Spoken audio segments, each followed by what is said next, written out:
We start in early morning, as always, with a sharp lookout on the bridge with binoculars, and that's how we find most of our targets. We approach the first boat, in this case a small wooden boat with 48 people on board. And first they try to run away from us. They are so afraid of the Libyan Coast Guard that they will bring them back to detention center, back to slavery, forced labor, prostitution, you name it.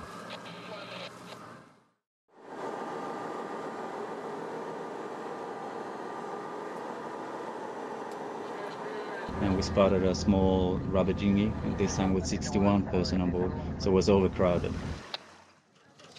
The main problem when it's water inside is that the fuel tanks, the fuel canister, will tilt. Gasoline will mix with salt water, and that causes a chemical reaction when it gets to the skin and causes fuel burns. And fuel burns it looks so awful, and they're awful. The skin is actually losing from the body.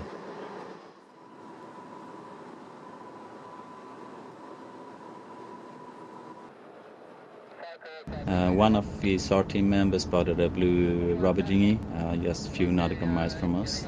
So everything has to be done in a hurry, launch our boats, get dressed. The problem this time was that from the bridge, the dinghy itself looks being partly deflated and extremely overcrowded, which is going to be a huge risk for us, a huge risk for the people on board, and therefore we brought extra floating equipment with us in the form of two small dinghies.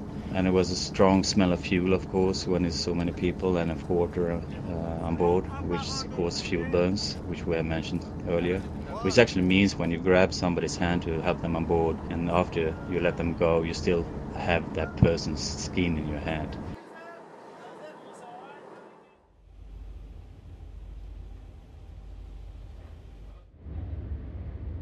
Get information from Moonbird, which is like a private aircraft that is actually helping us with rescue from time to time, and it spotted this boat in distress, and we're heading to the position, and when we finally got there it was late evening when the darkness started to fall, and there was a bit in a hurry to actually launch our ribs and try to perform as much as we can as long as it is any daylight. Unfortunately, it became total darkness while we actually performed the rescue, and this time it was a small or medium-sized wooden boat without any railing, with slippery deck. During the rescue, during the night, you can hear a child crying, a small baby actually.